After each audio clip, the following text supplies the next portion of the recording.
धर्म को अलग रखेगा और धर्म अलग है और राजनीति अलग है। यहाँ ऐसा नहीं है कि वो मुस्लिम शासक नहीं था, मुस्लिम शासक था। मुस्लिम नीतियों का उसने निर्धारण करते टाइम हिंदुओं के प्रति, जैसे वो कहता था कि मैं हिंदुओं का राजा नहीं हूँ, मैं मुस्लिमों का राजा हूँ। हिंदुओं के हितों की पूर्ति करना मेरा दायित्व नहीं है, मुस्लिमों के हितों की पूर्ति करना मेरा दायित्व है। हिंदुओं के साथ में उस अत्याचार किए। तो यहाँ ऐसा नहीं है कि वो मुस्लिम विरोधी था, लेकिन वो उलेमा वर्ग को राजनीति से अलग करना चाहता था और इसीलिए उसने खलीफा से जो अधिकार पत्र मांगा जाता था सुल्तान के लिए, उसे भी नहीं मांगा था, अधिकार पत्र नहीं मांगा था। लेकिन मुसलमान होते हुए, मुस्लिम जनता को अपने पक्ष में करते हुए उसने खलीफा जो है उसका, खलीफा के लिए का मतलब अपने आप को एक तरह से नायब कहा था कि मैं खलीफा का नायब हूँ।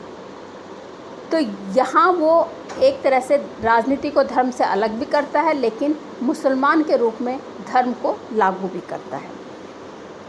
इसी के अंतर्गत उसने जो राजत्व का सिद्धांत जो स्थापित किया, उसमें उसने निरंकुश स्वेच्छाचारी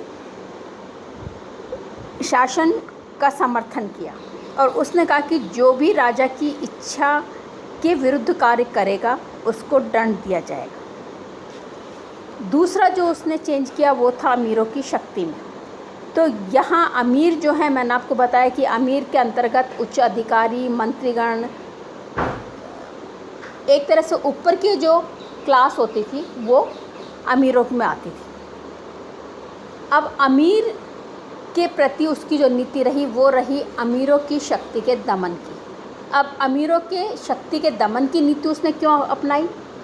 तो इसका कारण जो रहा वो रहा क्योंकि अलाउद्दीन जब सुल्तान बना तो उसे अनेक विद्रोहों का सामना करना पड़ा और जब उसने इन विद्रोहों का विश्लेषण किया तो उसे लगा कि कुछ ऐसे कारण हैं जो इन विद्रोह के प्रति उत्तरदायी थे। उसमें सबसे पहला कारण उसको लगा कि गुप्तचर व्यवस्था जो है वो एक तरह से अच्छी नहीं है, उसको दुरुस्त किया जाए। दूसरा उसे लगा कि अमीर वर्ग जो है ये आपस में जो संबंध स्थापित करते हैं, इन संबंधों के कारण ये कहीं ना कहीं सुल्तान के प्रति विद्रोह करने में उत्तरदायी होते हैं।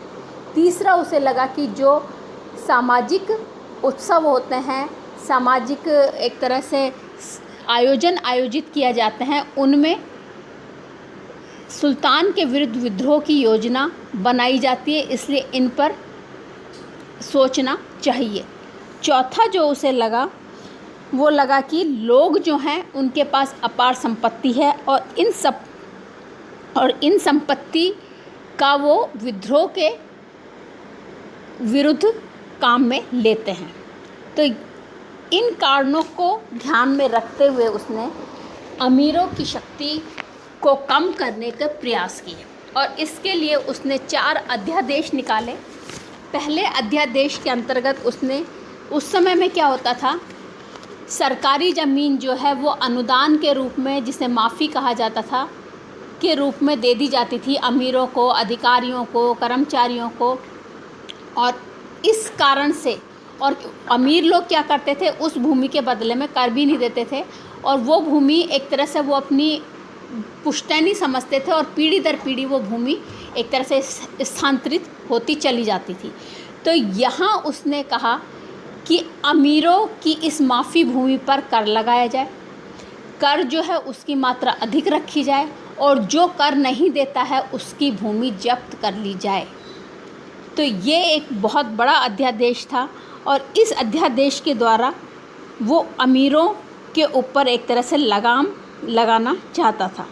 दूसरा जो अध्यादेश था उसके अंतर्गत उसने अपनी गुप्तचर व्यवस्था जो थी उसको संगठित किया और गुप्तचर व्यवस्था को संगठित करने के लिए उसने उस समय में जितने भी अधिकारी थे, कर्मचारी थे, सरकारी कार्यालय थे, यहाँ तक कि बाज़ार थे, दुकान थी, सबके विरुद्ध उसने गुप्तचर नियुक्त किया और उसने गुप्तचरों को ये आदेश पारित किया कि राज्य में होने वाली हर घटना की जानकारी मुझे दी जाएगी। अगर कोई गुप्तचर जानकारी नहीं देगा तो उसको दंड दिया जाएगा। तो यहाँ उसने अपनी गुप्तचर व्यवस्था को पूरी तरह से अपने हाथ में लेने का प्रयास किया ताकि उसे उसके खिलाफ होने वाले विद्रोह की जानकारी पहले ही मिल जाए, उसके राज्य में होने वाले गलत काम की जानकारी मिल जाए, उसके राज्य में होने वाले सभी कार्यों का विश्लेषण उसे मिल जाए।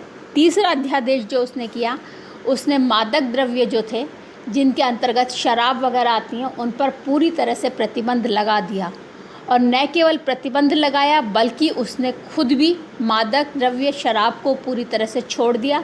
और एक उसने बहुत बड़ा वो किया जिसमें उसने सारे जितने भी शराब के वो थे बर्तन वगैरह थे उनको तुड़वा दिया, क्योंकि उसका मानना था कि सार्वजनिक स्थानों पर ये शराब पीकर ये योजनाएं बनाते हैं और फिर विद्रोह की रूपरेखा को तैयार करते हैं। तो यहाँ उसने कहा कि न केवल प्रतिबंध रहेगा अपितु सार्वजनिक स्थानों पर किसी भी मादक द्रव्य का सेवन नहीं किया जाएगा। हालांकि कुछ उसके इस अध्यादेश के विरुद्ध विद्रोह हुआ और इस विद्रोह के फलस्वरूप उसे थोड़ी ढील देनी पड़ी और उसे ये कहना पड़ा कि लोग जो हैं वो अपने घर में शराब पी सकते हैं।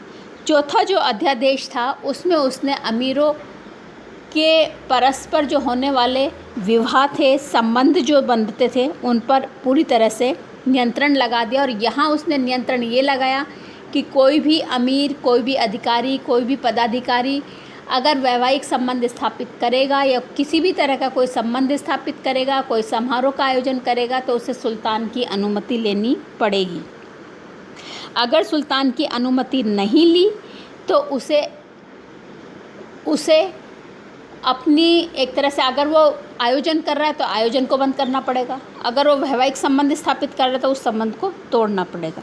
तो कुल मिलाकर अलाउद्दीन खिलजी ने अमीरों की शक्ति को पूर्ण रूप से कुचल दिया। और अब जो अमीर और सुल्तान के बीच में, अब तक तो होता था कि अमीर जो हैं वो दखलंदाजी रखते थे सुल्तान को बनाने में, अलाउद्दीन खिलजी के काल में अमीर और सुल्तान के बीच जो संबंध हुआ वो हुआ दास, स्वामी और सेवक।